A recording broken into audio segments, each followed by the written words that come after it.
Assalamu alaikum everyone. Welcome to the online session of clinical examination for FCPS Cardiology 2020. My name is Dr. Hasib Raza and I am working as Cardiac Electrophysiology Fellow at the National Institute of Cardiovascular Diseases, Karachi. Today, the topic of discussion is short case of hypertrophic obstructive cardiomyopathy. And for this discussion, we have invited a special guest from Lahore. His name is Dr. Amjad Shafiq. Dr. Amjad is FCPS cardiology and he is working as senior registrar at Punjab Institute of Cardiology, Lahore. So let's meet our speaker. Assalamu alaikum Dr. Amjad, कैसे हैं आप? वालेकुम अस्सलाम। अल्हम्दुलिल्लाह doctor साहब, I am fine. क्या हाल है आपका? ठीक है? अल्हम्दुलिल्लाह, अल्लाह का बड़ा बड़ा करम है। हम सेफ गेम खेलने की कोशिश कर रहे हैं आजकल कोरोना की वजह से। आई होप कि आप भी अपना फुल केयर कर रहे होंगे। जी इंशाल्लाह ट्राई तो कर रहे हैं। बाकी अब आगे जिस तरह से लोग इन्फेक्ट हो रहे हैं तो दुआ करें महफूज ही रहें। आमीन आमीन आमीन, अल्लाह ताला सबको इंशाल्लाह। अपनी खैरियत में रखे। सो doctor Amjad, I will request कि आप शेयर स्क्रीन करके अपनी प्रेजेंटेशन सेट कर लीजिए और मीनवाइल एक मैसेज छोटा सा मैं दूंगा पार्टिसिपेंट्स को कि आपकी जो भी क्वेश्चंस हो आज के टॉपिक से रिलेटेड वो आप मुझसे पूछ सकते हैं। क्वेश्चन एंड आंसर पैनल में अपना नाम, अपने इंस्टीट्यूट का नाम और क्वेश्चन पुट कर दें। जैसे ही डॉक्टर अमजद अपनी टॉक ख़त्म करेंगे तो आपके सवालों के जवाब मैं डॉक्टर अमजद से लेने की कोशिश करूँगा। बड़ा इंपॉर्टेंट टॉपिक है हाइपरट्रॉफिक कार्डियोमायोपैथी का और केसेस बाज़ का रखते भी हैं शॉर्ट केस के लिए और बहुत कम डिस्कशन होती है इसके ऊपर। आज हम कोशिश करेंगे कि क्लिनिकल जितनी बातें हम आपसे शेयर कर सकें शॉर्ट केस के हवाले से वो हम सारी की सारी आज डिस्कस कर लें। So doctor Amjad, please you can start your presentation. It is the mic is all yours. Okay. Bismillahirrahmanirrahim. Hope all you will be fine and you all will be safe from the corona. The topic of discussion today is hypertrophic obstructive cardiomyopathy. A very important topic and a nightmare in many cases for the candidates. Hypertrophic cardiomyopathy. So we are going to start without any other wastage of time. One thing very important for the hypertrophic cardiomyopathy is sudden cardiac death. How patients present in this and how they reach up to the death is very important. Actually, we have a live scenario here. A 17-year-old male basketball player with no known past medical history collapses on the playing floor during practice and subsequently he went into the arrest. He had been having irrational dyspnea for a few months prior to this incident, but he never bothered and it did not affect his activity level. He was taking no medications and there was no family history. An autopsy later revealed that the patient had hypertrophic cardiomyopathy. ये एक all my dear colleagues, ये एक common scenario है that is जो कि meet होता है waste के अंदर और 17 ईयर्स 20 ईयर्स 22 ईयर्स 18 ईयर्स इस एज के आदमी they had episodes of dyspnoea जिनको वो बॉदर नहीं करते and then they went into cardiac arrest. Definition: hypertrophic cardiomyopathy. Again, I will say it is a very important topic, not for only for the short case, but also for all of your life. कभी भी ये नहीं होगा कि आप cardiologist हैं और आप हाइपरट्रॉफिक कार्डियोमायोपैथी को नहीं देखेंगे. Hypertrophic cardiomyopathy is defined. It is actually a genetic disorder characterized by an increase in LV wall thickness, and this wall thickness is not explained by the loading conditions. Typically inherited in an autosomal dominant fashion with variable penetrance and variable expressivity. थोड़ा सा पीछे दोबारा जाते हैं कि which is not explained by the loading conditions. People have increased LV wall thickness when they have loading conditions like hypertension, like aortic stenosis, or like any other storage disorders. they have uh, they have loading conditions, and these loading conditions then result into hypertrophy. This hypertrophy in hypertrophic cardiomyopathy is not explained by the loading conditions. Uh, the afterload in these patients is not like that will result into so much hypertrophy. Again, a very important thing, it is the leading cause, or we can say it is the number one cause of sudden cardiac death in young adolescents and children. Things which are very important and not forget, the hallmark in this disorder is inappropriate hypertrophy, and this inappropriate hypertrophy is asymmetrical, and again it occurs in the absence of any inciting stimuli. This hypertrophy can occur in any region of the ventricle, left ventricle, but frequently it involves the IVS, interventricular receptor. Frequently, but not always. It can involve other region. Uh, uh, it can involve the apex. Even the free wall can be involved, and then this involvement of the IVS may result in the obstruction of flow through the LVOT. Prevalence. Prevalence, uh, again, I will come to my first point or the first word, that uh, there will be not even a single cardiologist in the world who will not see the hypertrophic cardiomyopathy. It is so much prevalent. It is 1 in 500 of the population. Next is morphological evidence of disease. It is present in 25% of first degree relatives of patients with hypertrophic cardiomyopathy. So, if a patient is having hypertrophic cardiomyopathy, his first degree relatives out of four, one is morphologically evident. This disease was first described by Thierry in 1958, and first clinically it was diagnosed by Braunwald, the great Braunwald. It has many other names. You all know idiopathic hypertrophic subaortic stenosis, muscle subaortic stenosis, and hypertrophic obstructive cardiomyopathy. Uh, Few important genes, which you all know, beta myosin heavy chain, myosin binding protein C. These two share up to 80% or 70 to 80% of the disease burden.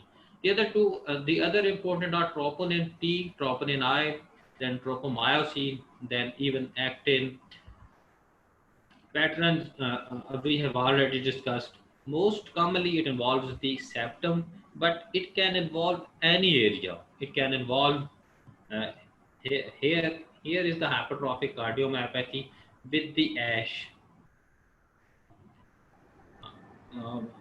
without the ASH, and here is the hypertrophic cardiomyopathy with the ASH. You can say so. The septal hypertrophy can result in obstruction and cannot result in obstruction.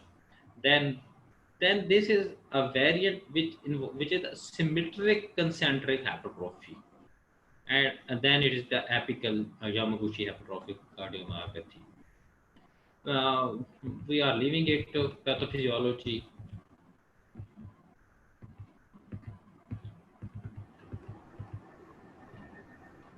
So some very important slides, we can say most important slides for the exam purpose. Usually, first two slides are related to the history and then are related to the physical examination. So, dyspnea on exertion. Dyspnea on exertion.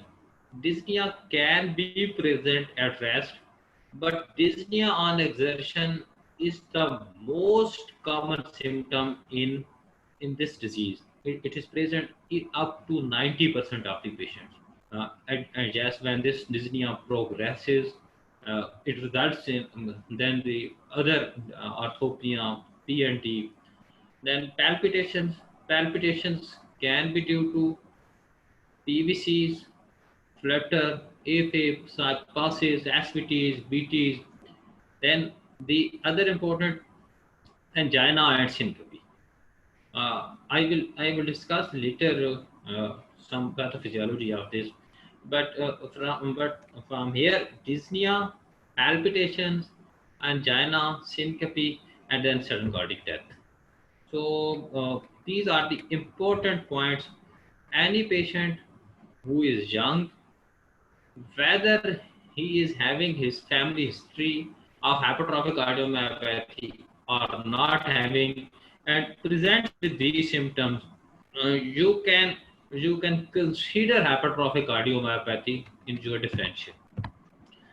So the import from here, next slides are related to the next slides are related to the short case. And in short case, uh, what the command we have, remember, all remember my colleagues, whenever you have a case of hypertrophic cardiomyopathy, there will be uh, the task for you people will be examine and do the relevant. Without doing the relevant examination, hypertrophic cardiomyopathy, very less likely कि वो आप लोगों को कहें कि ये भी ना कहें कि आप रेलेवेंट करें और आपको कह दें कि आप इसको एग्जाम करें, ये जरा मुश्किल डिफरेंट सिनेरियो है. So the first thing after introduction, consent, and exposure is inspection, and inspection is important. Uh, two things, two very important things in inspection. Number one, large A waves in JVP, and number two is the apical impulse. These two are the important inspection findings. Then, when we go into the palpation, double apical impulse and even triple apical impulse. Double apical impulse, you can say that it is present in many cases. Uh, if you will see 20 or 15 cases of hypertrophic cardiomyopathy, uh, most of them will have 10 or 12 will have double apical impulse. First, first apical impulse, the apical impulse which is present in every patient is due to the contraction of the LV.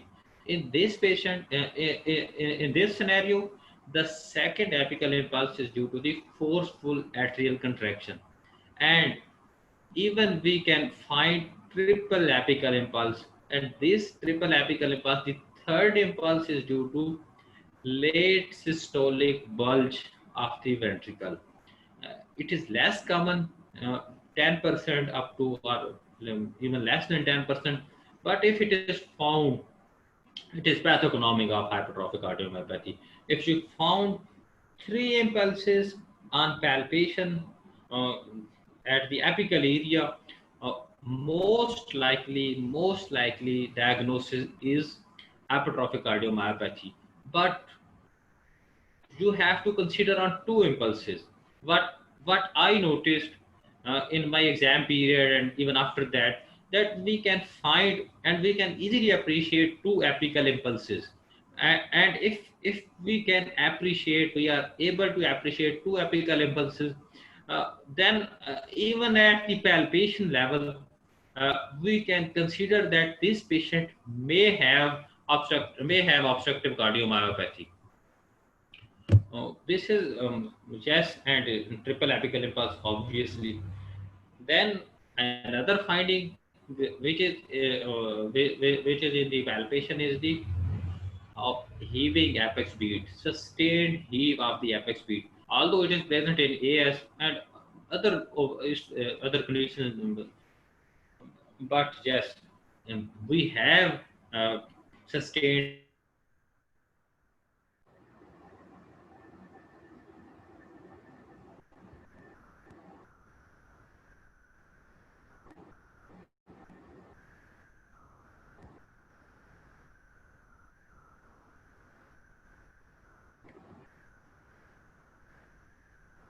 Dr. Amjad, are you there?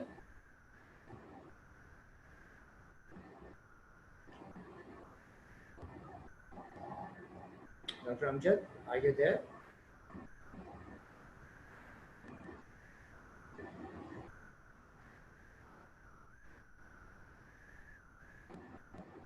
I think there is a connectivity issue on the other side. So let's wait for a bit and he will be back online. Until then, we can have your questions. If you want to comment something, you can comment. I can look at your comments. And today we got late because of a technical issue. Actually, there was some internet issue going on, so we got late because of that. And we thought that we'll be able to do this webinar in a smooth way, conduct this webinar in a smooth way. I think there is some problem going on, so we will have to wait for I think 2 minutes.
Okay, so I just contacted Dr. Amjad.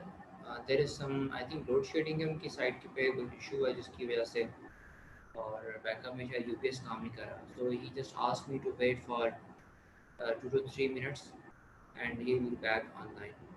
So what we can do till then, I can take a look at the questions if I can answer them. अस्सलाम वालेकुम, जज़ाकल्लाह fabulous presentation doctor Haseeb. हम आपका और आपके colleagues का शुक्रिया कभी भी अदा नहीं कर सकते. Thank you so much. इसमें मेरा कोई कमाल नहीं है और ये किसी न किसी के हाथ के थ्रू होना ही था, तो शायद वो मेरे हाथ से होना था इसलिए ये मेरे हाथ से हो गया. So it is not a big deal. Somebody has to do this. आज नहीं तो कल. बस आप दुआओं में याद रखिएगा और मैं चाहता हूँ कि इस चीज़ को हम एक्सपेंड करें और मज़ीद लोग इसके अंदर पार्टिसिपेट करें, ज़्यादा से ज़्यादा लोग इसमें शामिल हों और इस तरह के जो वेबिनार्स हैं, जो रिकॉर्डिंग्स हैं, ये सब लोग इसमें शामिल होंगे, हर किसी का इनपुट होगा तो ये काम बड़ा आसान हो जाएगा.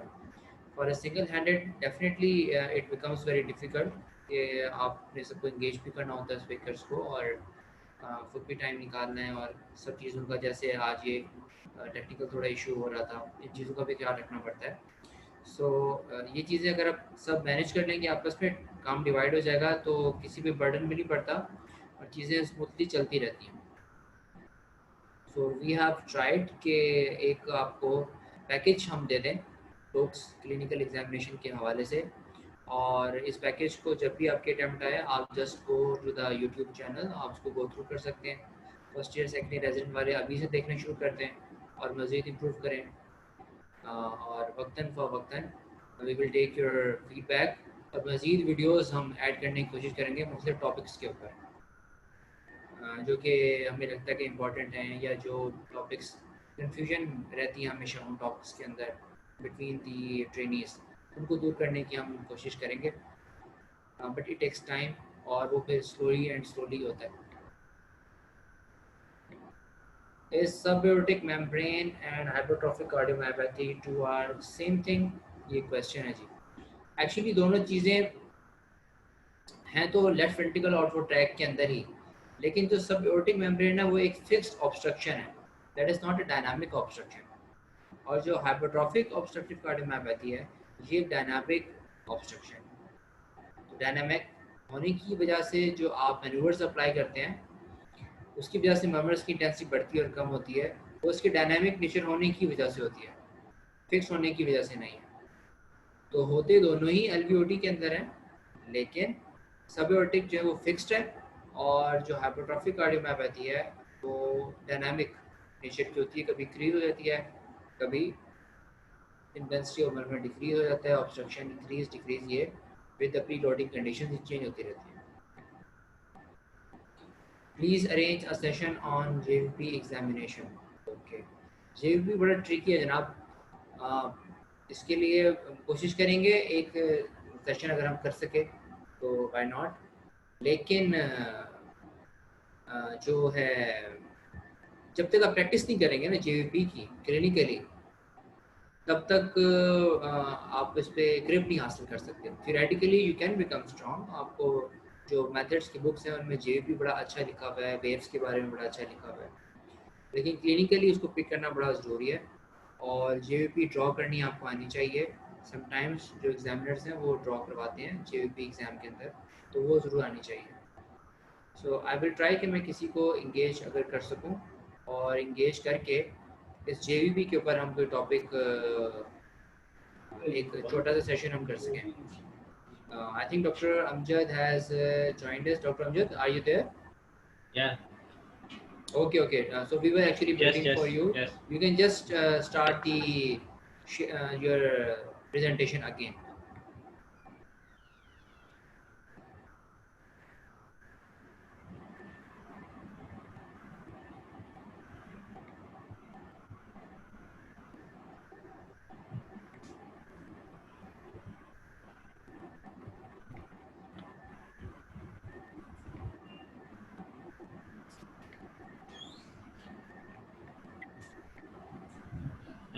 Sorry for the disturbance.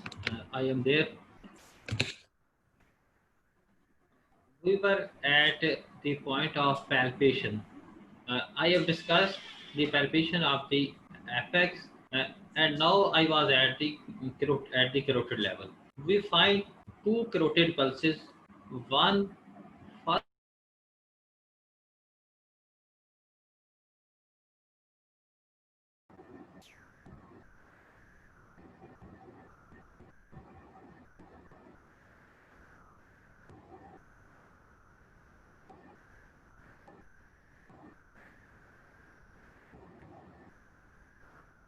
Dr. Amjad, are you there?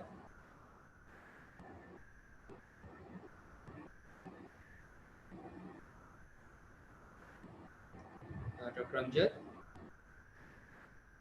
I think again there is some issue on the other side. I will try if I can connect him. Yeah, I think there is some issue. Yes, there is some issue. He will be back. He will be back. So sorry for this um this issue. Actually, we were trying to solve this issue, and we thought that we will be able to run smoothly. लेकिन ये problem हमें आ रहा है दरमियान में. So bear this with us. This is a very important topic, and I do not want you to miss it. We are here for you, for sure. And as soon as he comes back, and he will join us, and we will start where he left. That is not a problem. I think Dr. Amjad has joined us. Dr. Amjad, are you there? yeah. Okay, okay. Yes, please, you can share your screen with us and continue with the presentation.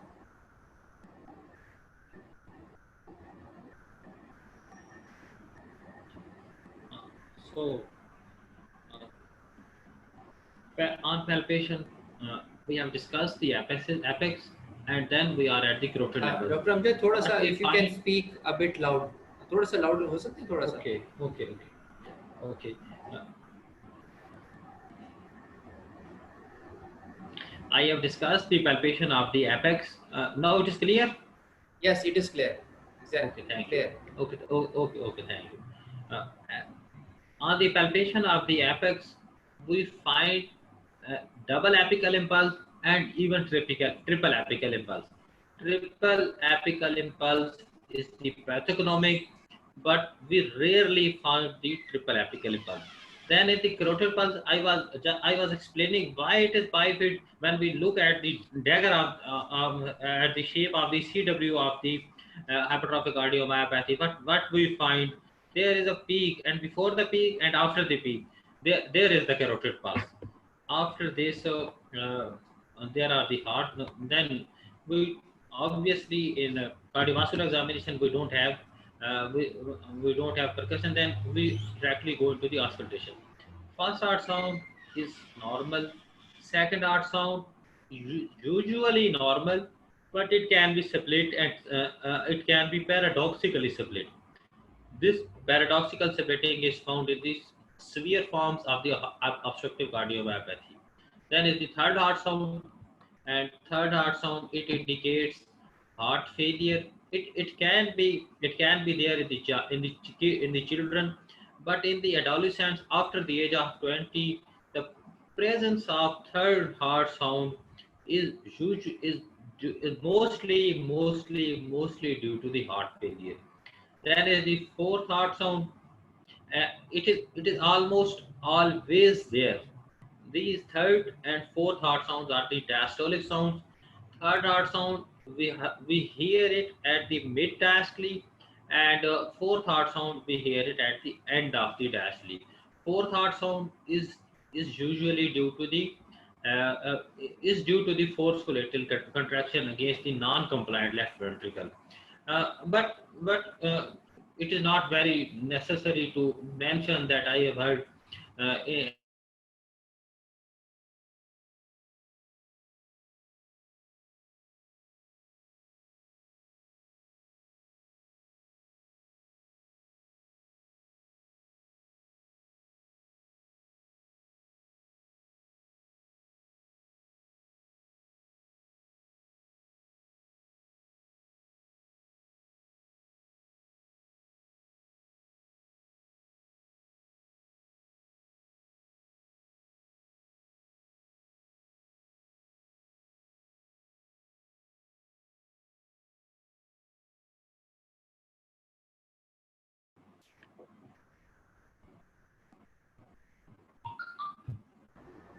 Ji doctor Amjad please. sorry, No we were problem. at the I was discussing about the fourth heart sound.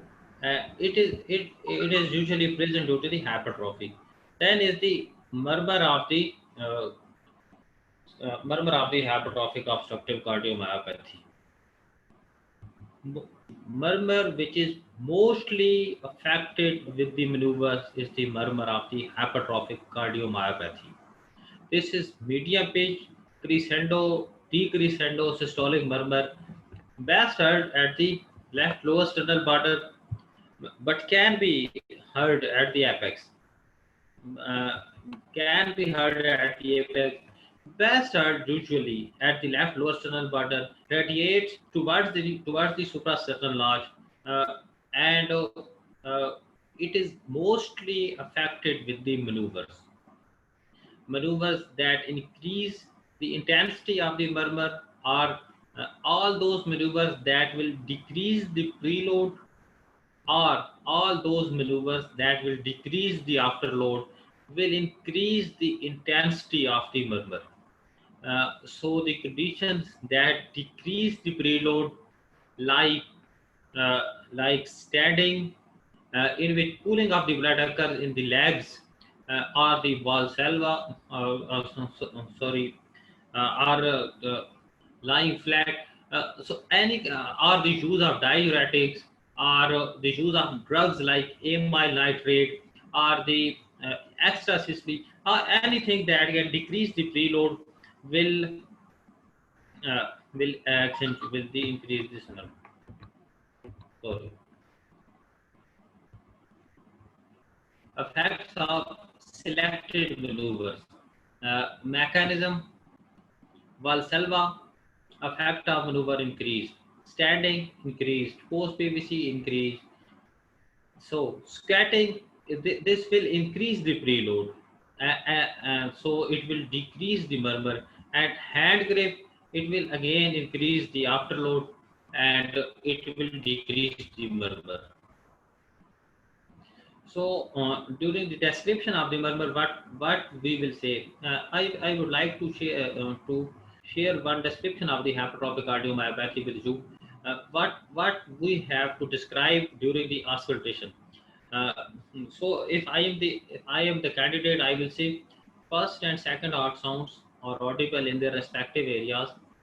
First heart sound is normal. Second heart sound is also normal.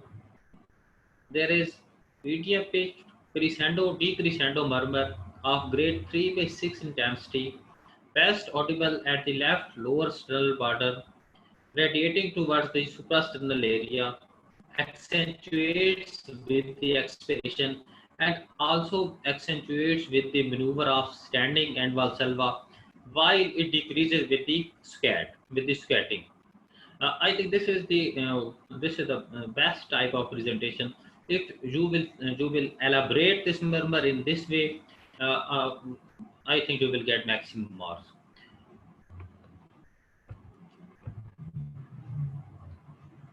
Same thing. Yes.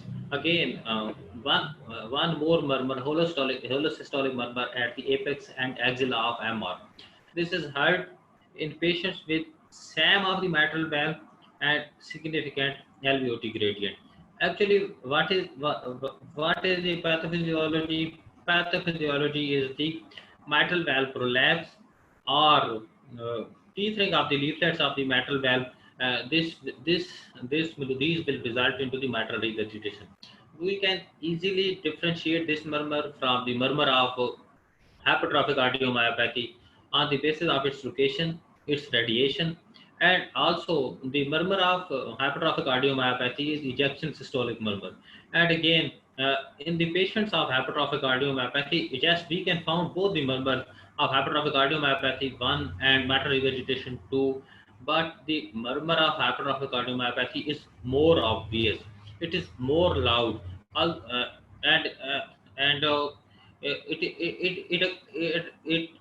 it is on the more area of the precordium. So the if you are finding what is the trick of diagnosing hypertrophic cardiomyopathy? Number one, apical impulse, whether it is double or triple. Number two, carotids. Number two, again in the palpation. In the patients of hypertrophic cardiomyopathy, there will be no thrill. There will be no thrill. There will be no thrill. So if you find these three things, bifid carotid pulse, double apical impulse, and absence of the thrill at the left lower sternal border in palpation, and in auscultation, you are finding a murmur which is not radiating toward the carotid, and its variety is of ejection systolic type. Now you should, and it is affected by the maneuvers. It is affected by the maneuvers.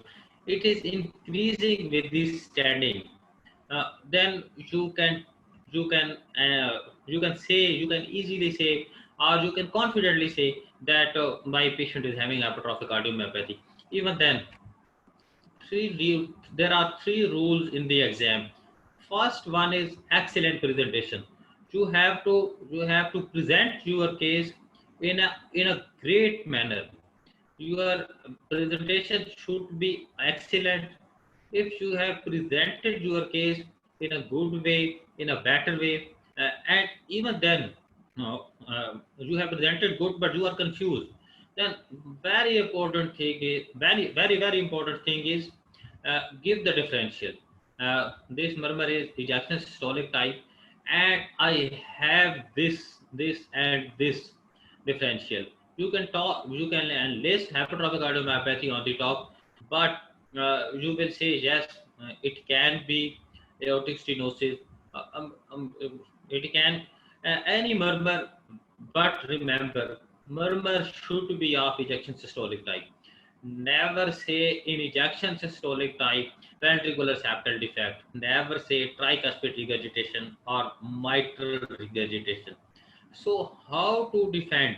How to defend is yes, say the murmur type of the murmur which is there, and then give the differential. This is the best way. to defend. And again, very important thing is never get sticky with your findings. If your examiner is dragging you towards something else, he is dragging you towards ventricular septal defect or mitral regurgitation or pulmonary stenosis or anything like that, go towards that. If he is asking those things many a time, 3 times, 4 times, then yes, there's a chance that you have missed. But remember, number one, findings of palpation, double apical impulse, you will you will encounter double apical impulse many a times. Number two, absence of the thrill. Number three, bifid carotid impulse, uh, and then the murmur of ejection systolic type, which is affected by the maneuvers, which is increasing with the standing and decreasing with the scatting. If you are finding these things, then अल्लाह का नाम लें और बता दें कि ये hypertrophic cardiomyopathy है, but फिर भी डिफरेंशियल ही दे दें. आपने जब ये सिनेरियो, ये शॉर्ट केस बता दिया, सुना दिया इस तरह से, the most frequently asked question, next question is, in one way or other, is how to proceed. uh, हर बंदे ने यही पूछना है कि आगे आपने इस मरीज का क्या करना है. अगर आपका डायग्नोसिस ठीक है, हो सकता है उसका देयर इज पॉसिबिलिटी कि उसने कोई और सवाल, मसलन वो ये कह ले कि आप इसकी ईसीजी कराएंगे तो उसमें क्या देखेंगे, मतलब कि उसकी डेप्थ में चला जाए. नहीं तो पूछेगा वो यही कि हाउ टू प्रोसीड, और इस हाउ टू प्रोसीड को आपने बहुत अच्छा बताना है. ये वो पॉइंट है कि अगर आपने वो सारा कुछ सही सुना दिया है और हाउ टू प्रोसीड आपसे एग्जामिनर ने पूछ लिया है और अब आपने ये जगह सही बता दी, तो टाइम 5 मिनट ही है. अगर आपने सही बता दी तो इसका मतलब है कि अब now you are jumping toward 75%, 80% and even that more than 80% marks. So how to proceed is very important. And so how to proceed is, I will अब इस केस के अंदर specially I will evaluate the patient and risk stratify the patient with ECG, echocardiogram, I am sharing, Holter, ETT, and genetic testing. In this specific scenario, you will not tell the genetic testing, but yes, ECG, echocardiogram, Holter, and ETT. In every patient of hypertrophic cardiomyopathy, two complementary things are ECG and echo and Holter. If you are not finding any non-sustained VT or APC or PVC, and even if you are finding those, you will go for the Holter monitoring. So these three investigations, and then on the echocardiogram, what will you see? First come on the ECG. What we see in the ECG, LVH with non-specific ST wave abnormalities. LVH, findings of the LVH, joint QRS complexes, left axis deviation. A feature, you all know the features of LVH in the ECG. Left atrial enlargement, P mitral, then conduction abnormalities. So what is specific in hypertrophic cardiomyopathy? We usually found prominent Q waves in the lateral and inferior leads, and these prominent Q waves are more common in the lateral leads. Q waves of hypertrophic cardiomyopathy are different from that of infarction because these are less than 40 milliseconds, but these are present. If we or you rarely find, if with pre-excitation, this is a poor prognostic sign. Then giant T waves, giant T wave inversions in precardial leads, V1 to V6. These are a feature of apical hypertrophic cardiomyopathy. So the findings of ECG, LVH, and are related things with LVH, which include left axis deviation, left atrial enlargement, then abnormal prominent Q wave, in lateral and inferior leads, and in apical variety, joint T wave inversion in precordial leads. Uh, so the next investigation is if it is Holter monitoring, we can find any arrhythmia on Holter, any arrhythmia on Holter.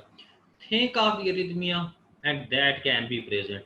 There can be sustained VT, non-sustained VT, atrial premature complexes, ventricular premature complexes, sinus pauses, any arrhythmia. Think of that, and that can be present. Then is the what we can what we find in the echocardiography of the patients of hypertrophic cardiomyopathy. Patients who have hypertrophic cardiomyopathy, the hallmark investigation, the investigation of choice that will definitely diagnose hypertrophic cardiomyopathy in most of the cases, in more than 90% of the cases, is echocardiogram. So four features of echocardiogram are four features of echocardiogram. Mentioning of those are very important. Are number one, presence of SAM. Whether it is present or not, you have to mention. If it is hypertrophic cardiomyopathy, whether SAM is present or not. Then septal hypertrophy, SAM, and then is the ASH, asymmetrical septal hypertrophy. Septal to lateral wall ratio greater than 1.4 to 1. Then is the diastolic dysfunction. Then, yes, obviously, left ventricular hypertrophy. Then mitral valve prolapse. Then small size of the left ventricular cavity, septal immobility, relatively greater movement of the posterior wall or the lateral wall than the septal walls. Echocardiogram, and one again an important thing that I haven't mentioned is the gradient. What is the gradient? Mentioning gradient is important. Uh, we have we have to look whether the gradient in resting gradient during echocardiogram is 50 or not, is less than 50 or greater than 50. If it is less than 50, then we will go for the exercise echo to document whether this patient develops dynamic obstruction of that level that it goes up to the 50 mm of Hg or not. So exercise, and even the patients who don't have even gradient, uh, um, gradient is less than 30, less than 20. Exercise, patients who have gradient greater than 50, then it's okay, no need of exercise echo. But patients who have gradient of 20, 30, 25, in 30% of cases, exercise echo will reveal that 30% cases who are not having gradient of 50 mm of He at rest have this gradient during exercise. So we will here. This is the point when we are doing echo. We will decide that whether this patient have to go for the exercise echo or not go for the exercise echo. And then is the contrast echo. What is the importance of contrast echo? Contrast echo is important uh, at the time of septal ablation, alcohol septal ablation. We can give the contrast uh, for delineation, and then we can check. Then what is the role of transesophageal echo? It is also during the period of the ablation. This is the patient of hypertrophic cardiomyopathy. SAM is evident here in the M mode. But where it is found, this is the diastole, and this is the systole. In diastole,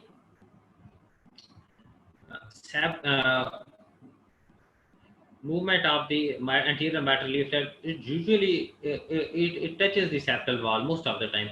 but it insistently it never touches the this wall. It never touches the septal wall. So going up to that level of the septum uh, during the systole, so that it obstruct.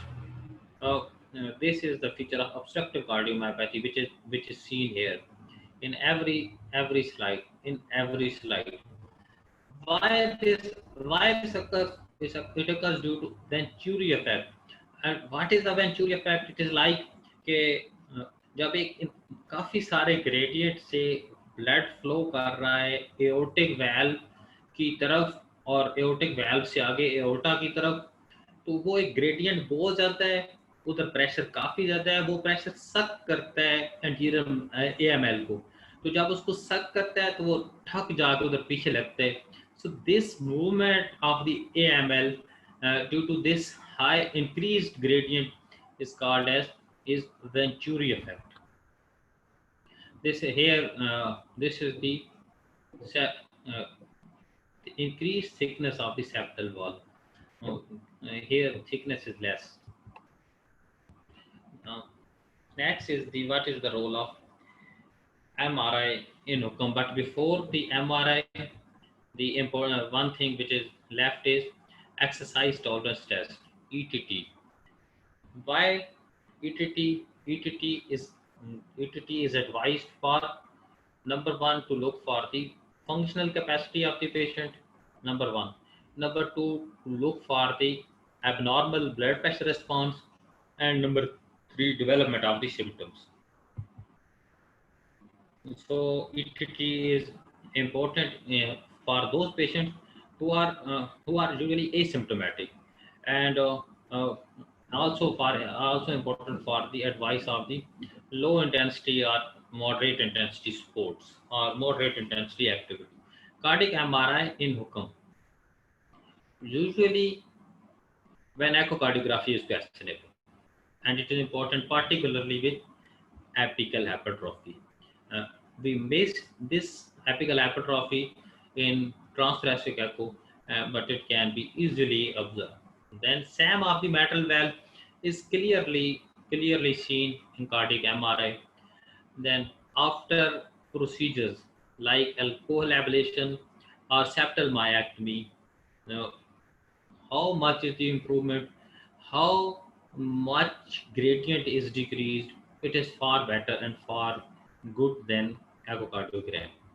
Then is the contrast MRI in hypertrophic cardiomyopathy. Contrast which is used in MRI, cardiac MRI, all you know, gadolinium.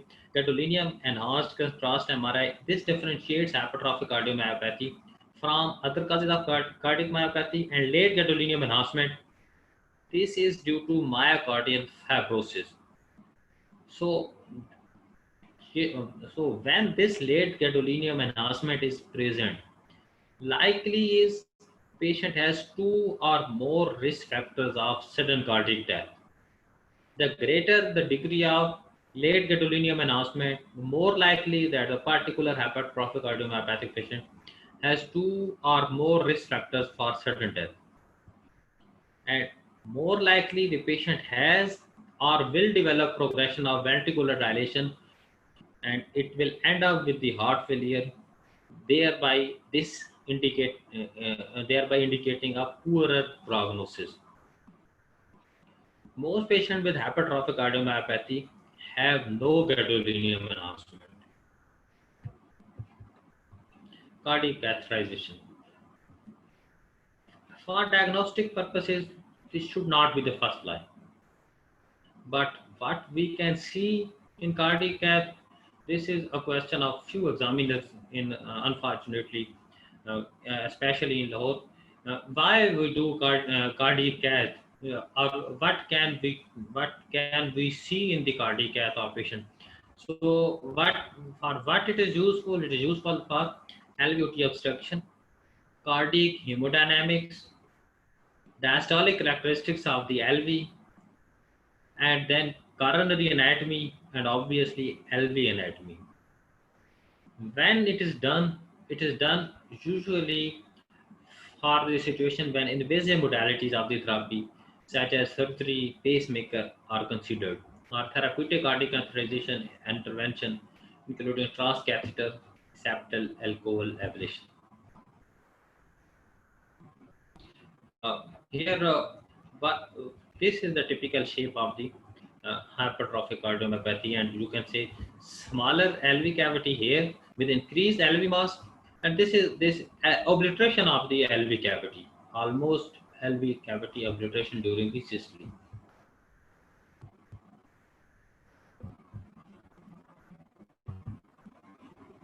Yes, natural history of hypertrophic cardiomyopathy. Three again. Yes, three treatment groups we have. Number one, hypertrophic cardiomyopathy. When we will treat, number one, when the patient is having symptom, number one thing. When treatment offered, if the patient is symptomatic, one thing, or the patient is having such features in his family or in himself that can lead to sudden death. So these two things will define whether this patient needed treatment or not. And what are the treatment groups? Number one group is failure, heart failure, failure group, heart failure, this is 80 to 90% of the patients uh, mm, have symptoms of heart failure. Brother, most common symptom in hypertrophic cardiomyopathy is dyspnea. Uh, so, what is uh, how to treat this group? Yes, and again, remember, a patient may have only one thing, may have two things, and may have all the three things. He may have failure, angina, and arrhythmia, or he may only have arrhythmias, or he may only have angina, or may only have failure. These can overlap and can be present individually. If the patient is having failure, treatment of failure and angina, first come to the failure. Most what in failure, first thing that we will see is whether this patient is having obstruction or not, whether this cardiomyopathy is obstructive or not. If this is not obstructive cardiomyopathy, we can give these patients a little bit of diuretics, and obviously the other treatment options are beta blockers and calcium channel blockers. In this subset, the subset which does not have obstruction, uh, a bit use of ACE inhibitors is also allowed, but it is again controversial. Then the second subset is patients who are having angina. Angina treatment is beta blocker, calcium channel blocker. One thing that we have to know is the pathophysiology.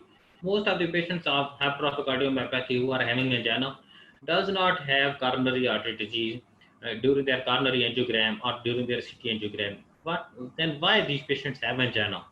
Uh, the reason behind this angina is small coronary arteries, smaller arteries which are intramural have medial hypertrophy. Smaller arteries which are intramural have medial hypertrophy. This hypertrophy obliterates the flow up in the capillaries. Very important thing. One, small coronary artery disease. One thing. It is present, can be present up to 70% of cases. One thing. And number two thing is increased muscle mass. Increased muscle mass. So both things we have. Number one, decreased supply because of the disease in the small coronary arteries, and number two, increase muscle mass, increase of the demand. But what we do, what, uh, and you all know,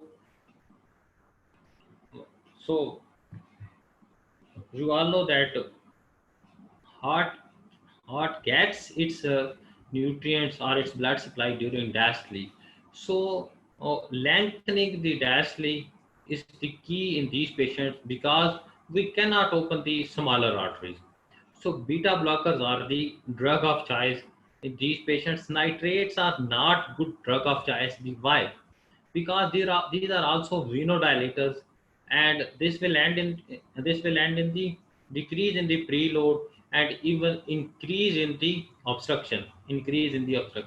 So beta blockers and target rate is 50 to 60. And third thing is arrhythmias and sudden cardiac death. How we uh, how we treat, important thing is what is the arrhythmia? What is the arrhythmia? If this arrhythmia is atrial, we even can offer ablation. And if this arrhythmia is ventricle, then we will certify the patient for the ICD. I will discuss the options of ICD a bit later. However, if the arrhythmia is ventricular, then straight away or most of the times the option is ICD. If the patient is having AFib, atrial fibrillation, or APCs or PVCs, before these interventions, before these ICD, before ablation, first treatment is medical therapy, and medical therapy is beta blockers, calcium channel blockers, and the patients who are not responding, we can add disopyramide, but remember disopyramide is added in the presence of rate limiting drugs, beta blocker or calcium channel blockers. So arrhythmias and sudden death, three components uh, that with three features or three disease manifestations that hypertrophic cardiomyopathy patients usually have. Number one, failure.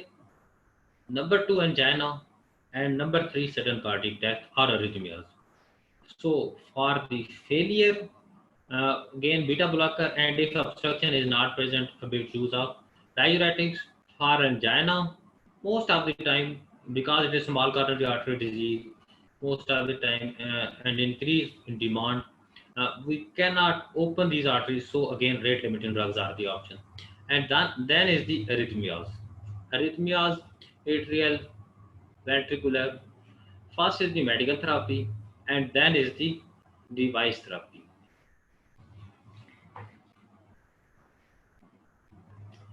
Medical therapy, device therapy, surgical septal myectomy, and alcohol septal ablation. I will discuss inshallah.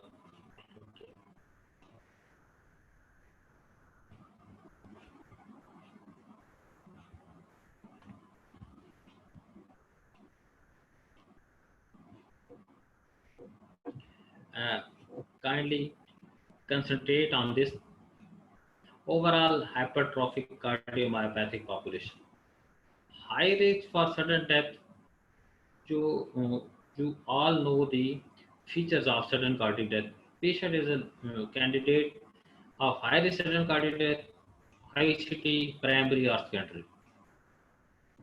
Progressive heart failure symptoms that I've already discussed: drugs, verapamil, beta blockers, disopyridamole.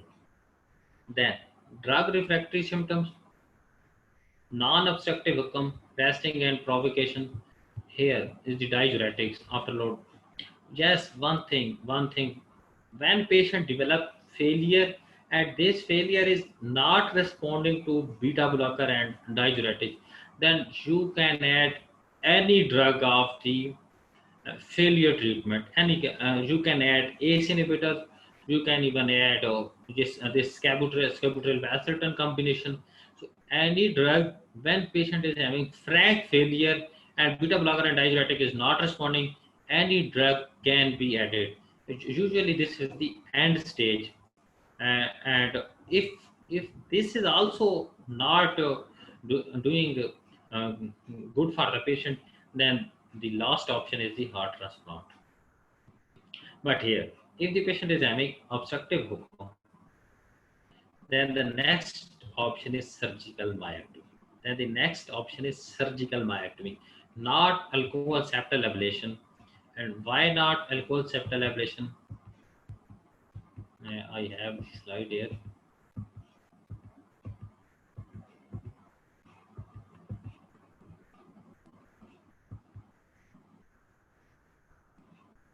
Yes,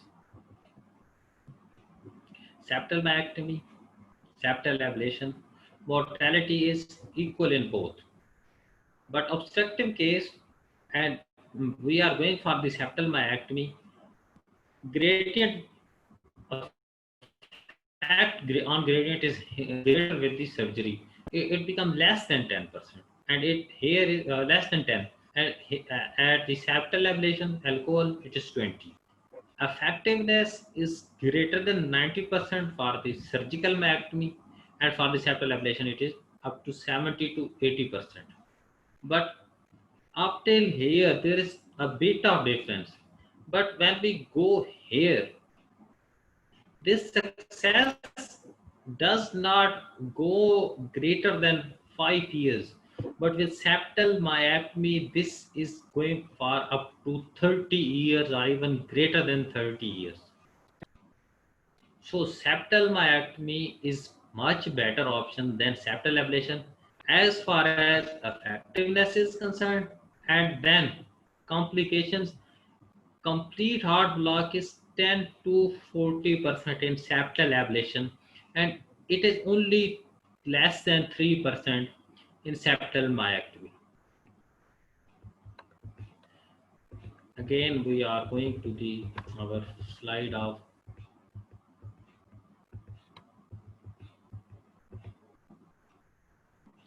yes, failure. Failure. We have given diuretics, beta blocker patient was obstructive. Here we offer the patient myectomy. Myectomy can be septal and alcoholic. Septal is class 1. Alcoholic is only when patient is not the candidate of surgery or patient's preference. So, patient is non-obstructive. At the end is the heart transplant. So here is the end of failure therapy. Then is the arrhythmias. Arrhythmias, we have risk stratified the patient. Patient is a candidate of ICD. Yes, go for that. The patient is not the case of ICD, but he is a case of hypertrophic cardiomyopathy. But at this moment, he is not the case of ICD. Every yearly screening with ECG, echo, and Holter monitoring to look for his candidacy. And if he becomes the candidate, then it's okay, fine. Then is the angina. Angina, unfortunately, results of this subset is, although these subsets also have not been very excellent results in extreme cases, but the angina, we have nothing to do after beta blockers or rate limiting drug. The patient is having angina, but important thing is this angina usually does not cause infarctions. It is always patient is having chest pain on exertion, sometimes on minimal exertion, but this usually does not end in the MIs. Medical therapy, beta blockers, we have discussed, verapamil, disopyramide, diuretics, dual chamber pacemaker. A proposed benefit is there, uh, but most of the trials, several trials have found that the improvement in subjective measures provided by the dual chamber pacemaking is likely a placebo effect. Objective measures such as exercise capacity and oxygen consumption are not improved. So not a very good choice, dual chamber pacemaker.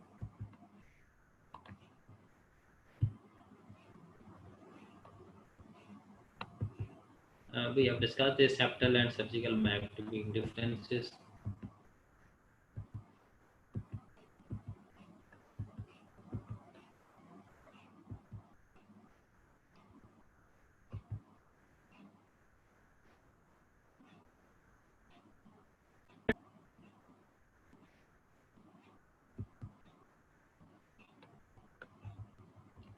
one more concept which is important is LVOT obstruction is not a feature of uh, sudden cardiac death. LVOT obstruction is a feature of heart failure.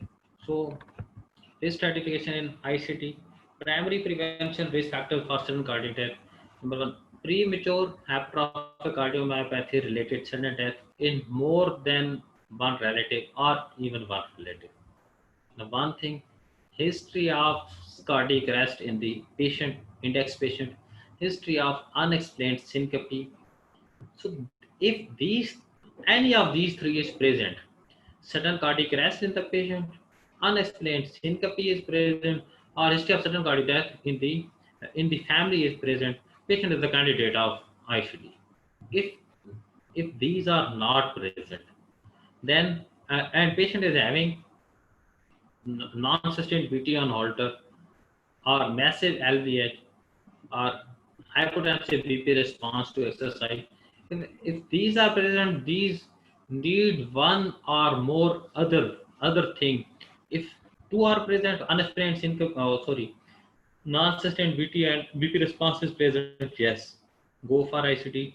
Similarly, if one is present and it needs more, modifiers are required which need double G mutation or late gadolinium enhancement. So if these are present, among those something is present, and these are one among these is present, then yes, this is the patient of this is the candidate of patient can be the candidate of ICD. Yes, so I think I will conclude here because time is, I think 1 hour has elapsed. So, Dr. Sheep, are you here?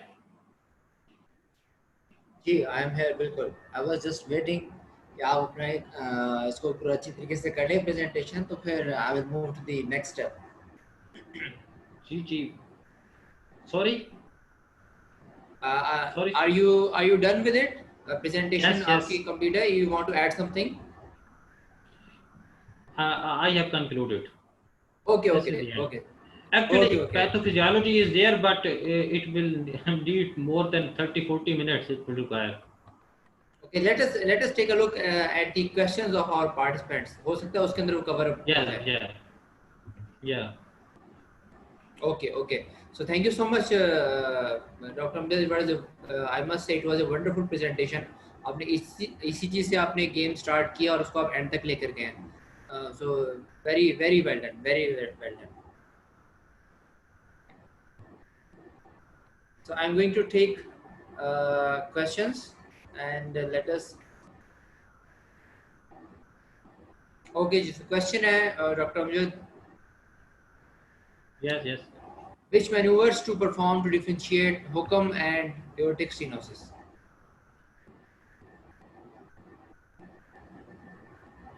Which maneuvers to perform to differentiate Hukam from aortic stenosis? So, one just. Actually, it is a very good question. Actually, yes, it is a very good question. Obviously.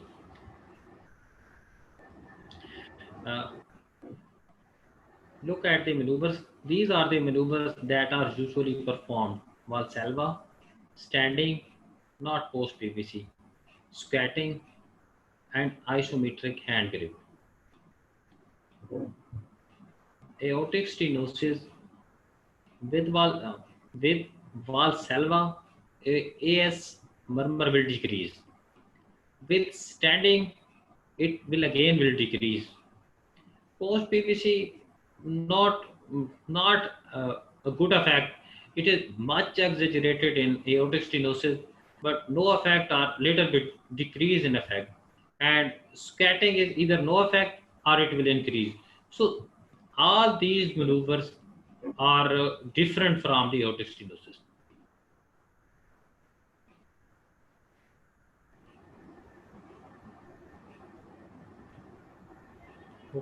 Okay. So I think the participants can take a picture or standing. What we have to do in the exam? Number one, Valsalva, and number two, standing.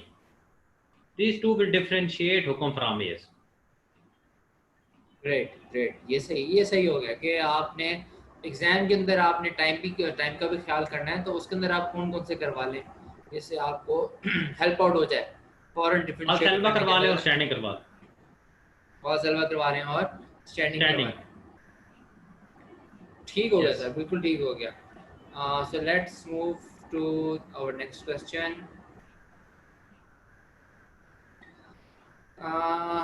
Mohammad Saad Jibran है जी हमारे साथ, and he is saying अस्सलाम वालेकुम हसीब भाई, I'm going through your YouTube channel nowadays and talks videos are awesome. Please take a session. Okay. Uh, on important ECGs, you just stay tuned. I think I will be having a session on EP and ECGs and base rhythms by, I have requested Dr. Shazad Tawab Sahab. I think he will be able to take, spare some time for you. तो उसके अंदर ये आपकी important ECGs भी cover up हो जाएंगे।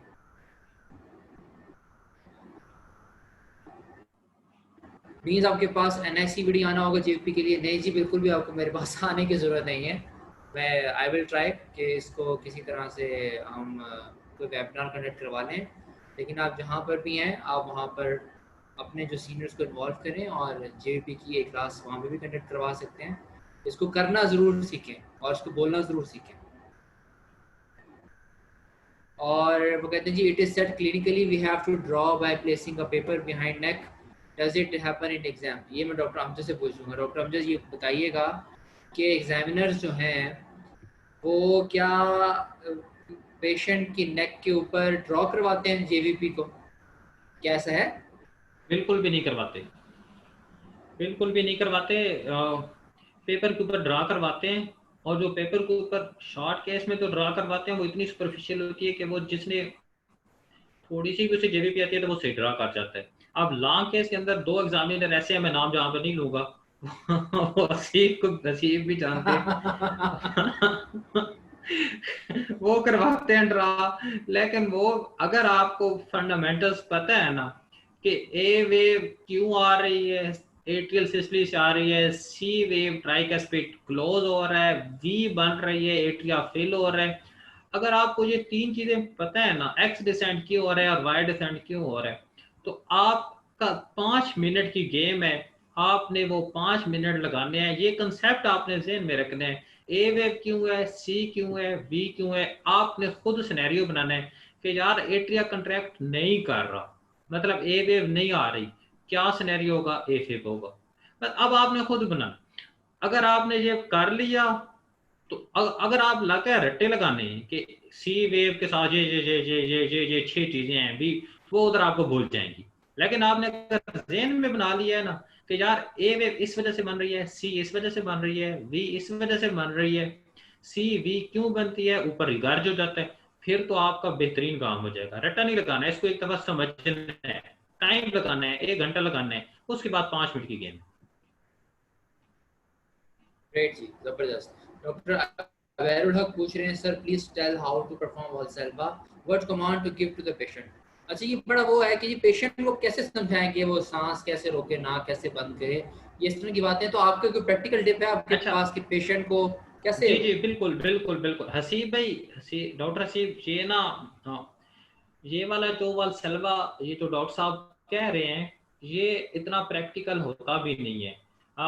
Best तरीका जो हमें सीनियर्स ने बताया था, जो हमने सीखा था कि हमने ये जाके करना है, वो ये है कि पेशेंट के आपने एब्डोमिनल मसल्स के ऊपर हाथ रखना है, थोड़ा सा दबाना है, और उसको कहना है कि सांस से ना इसको बाहर खींचे। जैसे हम सांस से बाहर खींचते हैं ना, पूरा ग्लॉट नोज बंद करके और माउथ बंद करके लिप्स, उसी तरह आप ना इसको खींचे बाहर, जोर लगाएं ऐसे, जैसे डेफिकेट करने के लिए। तो ये भी वालसेल्वा है, मतलब इट इज आल्सो वालसेल्वा। तो आप ये कर सकते हैं। अगर पेशेंट पढ़ा लिखा हो तो वो वाला काम भी कराया जा सकता है, लेकिन वो इतना ज्यादा प्रैक्टिकली फिर वो नहीं होता। लेकिन ये बहुत आसान है और ये आ जाता है, इससे इफेक्ट आ जाता है। ओके, करना बिल्कुल क्या ठीक है, हो गया। पेशेंट के एब्डोमिनल मसल्स के ऊपर हाथ रखना है, उसको थोड़ा दबाना है, प्रेस करना है, और मरीज को कहना है, या जो उधर आपका वो होगा, केस होगा, उस बंदे को कहना है कि भाई लंबा सांस लेके इसको ना अंदर से बाहर सांस के जरिए से वो इसको करे, जोर लगाए, इससे जोर लगाए, बाहर निकाले ना सांस और इसके ऊपर जोर लगाए। तो मतलब या इस तरह या वैसे ही जोर लगा के इसको ना मुझे नीचे ना करने थे। ओके ओके, बिल्कुल ठीक, बिल्कुल ठीक। एक क्वेश्चन है ये, वो पूछ रहे हैं, डॉक्टर खालिक सनावा है हमारे साथ, और उनका क्वेश्चन है कि when ETT should be preferred over stress echo in हुक्म।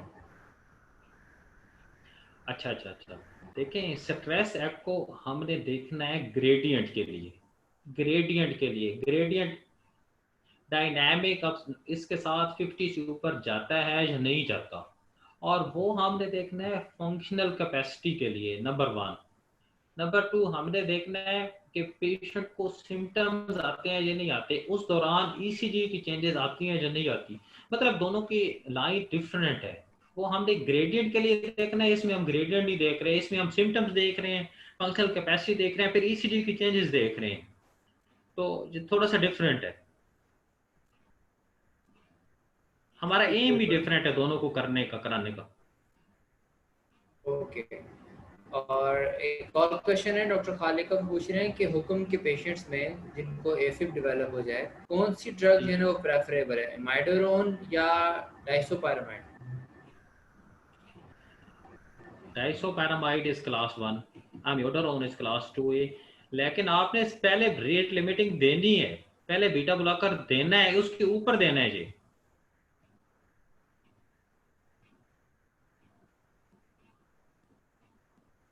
लेकिन अब यस, अगर आप एंटी एरिथमिक ही पूछ रहे हैं जैसे इनका क्वेश्चन था, जैसे इस दफा एग्जाम में क्वेश्चन था, तो उधर फिर हमने डाइसोपैरामाइड लिखनी थी। इनके की में भी जिस बंदे ने एम्योडारोन पहले नंबर पे लिखी है, वो उसको उन्होंने नंबर नहीं दिए। आई एग्री, मतलब कोई एक्चुअली एंटी एरिथमिक डाइसोपारामाइड पूछेगा तो पहले फिर नंबर आपने पे जाहिर आता है है। Obviously class 1 is disopyramide. और अगर अगर ए फेब नहीं है तो फिर डिच क्लास 3 है। अगर ए फेब है तो can be considered as class 2B। Oh okay okay okay, ठीक ठीक ठीक ठीक। नेक्स्ट क्वेश्चन है जी, what is the mechanics behind change in the intensity of murmur after manoeuvres? ये बहुत बड़ा सवाल है ये, कि हर मैनूवर कैसे इंटेंसिटी को बढ़ाता है मरमर की, और कैसे वो घटाता है। अब ये तो फिर वन बाय वन हम शुरू हो जाएं, तो मैं डॉक्टर अमजद से रिक्वेस्ट ये करूँगा कि अगर इनके पास कोई स्लाइड इस तरह की हो, जो अभी भी ना हो, बाद में मुझसे शेयर कर लें, मैं बाद में फोरम पे शेयर कर लूँगा सबके लेकिन मैं साथ, इधर थोड़ा सा जिसमें। ना, जी जी। अच्छा अच्छा, देखें सबसे पहली बात आप लोग ना ये जहन में रखें कि मरमर की इंटेंसिटी बढ़ती कब है, मरमर की इंटेंसिटी ज़्यादा कब होती है। मरमर की इंटेंसिटी उस वक़्त बढ़ जाती है जब एलवी के अंदर प्री लोड कम हो जाता है। जब एलवी के अंदर प्री लोड कम होगा तो मरमर की इंटेंसिटी बढ़ जाएगी। अब देखें, स्टैंडिंग करेंगे, पूलिंग होगी ब्लड की, तो एलवी के अंदर प्री लोड कम हो जाएगा। प्री लोड कम होगा तो ग्रेडियंट मतलब मरमर बढ़ जाएगा। आप सिंपल यही याद रखें ना कि प्री लोड कम हो गया है तो मरमर बढ़ जाएगा। अब अगर हमने वैसोडाइलेटर दे दिए, हमने डाययूरेटिक दे दी, हमने स्टैंडिंग करवा ली, जब भी प्री लोड कम होगा मरमर बढ़ जाएगा। जब हम प्री लोड बढ़ा देंगे, हम आईवी फ्लूइड दे देंगे या स्क्वैट करवा लेंगे, मरमर कम हो जाएगा। ओके, बिल्कुल ठीक है। नेक्स्ट क्वेश्चन है जी, डॉक्टर अजब खान है, वो कह रहे हैं अस्सलाम वालेकुम sir, should we look for ataxia and other associated disease in hypertrophic cardiomyopathy short case में? बिल्कुल भी नहीं देखना, बिल्कुल भी नहीं। देखें आपने कब देखना है टैक्सियम, ये चीज़ें कब देखनी है। शॉर्ट केस के अंदर याद रखें, सिर्फ प्रोस्थेटिक वेल्व्स ऐसी चीज है, या मेटास्टिनोसिस जिसके साथ एफib मौजूद है, आप इन मरीजों को ना चला के सिर्फ इस वजह से देख लें कि इस मरीज को स्ट्रोक तो नहीं हुआ हुआ, या उसकी ना चारों लिम्स मूव करवा ले। उसके अलावा ये जरूरी नहीं है। कम से कम लाहौर का तो कोई एग्जामिनर नहीं कहता, अगर एफib नहीं है और प्रोस्थेटिक वेल्व नहीं है, ये दो चीजें नहीं है, तो वो ये डिमांड नहीं करते कि आपने एटैक्सिया देखा है या नहीं देखा, या आपने किसी जगह का स्ट्रोक देखा है या नहीं देखा। ये दो चीजें हैं। अगर प्रोस्थेटिक वेल्व है, ज़ाहिर है वो एक ऐसी कंडीशन है कि जिसमें बहुत ज़्यादा चांस है थ्रोम्बोलिक्स का, और फिर एफib एमएस के साथ आमतौर पर। ओके, डॉक्टर अकबर मलिक भावलपुर से हैं जी, उनका कमेंट है डॉक्टर अमजद के लिए, माशाल्लाह, good effort doctor Amjad, very useful for exam. Thank you Akbar भाई, थैंक यू। डॉक्टर मारिया का क्वेश्चन है जी, how we differentiate between athletic heart and hypertrophic cardiomyopathy. अरे इसकी ना स्लाइड है एंड पे है, वही देख लेते हैं फिर। हाँ वो बिल्कुल, हाँ इसके साथ ही कवर हो जाए तो बड़ा अच्छा हो जाएगा। ये भी बड़ा बड़ा अच्छा क्वेश्चन पूछा है इन्होंने, थ्योरी में भी बड़ा पूछते हैं सवाल, थ्योरी में मेरे ख्याल आ चुका है एक दो दफा सवाल। एथलेटिक हार्ट और hypertrophic cardiomyopathy, I think ECG पे कैसे डिफरेंशिएट करते हैं, और फिर एको के भी पैरामीटर्स, एको पे कैसे इसको डिफरेंशिएट करेंगे।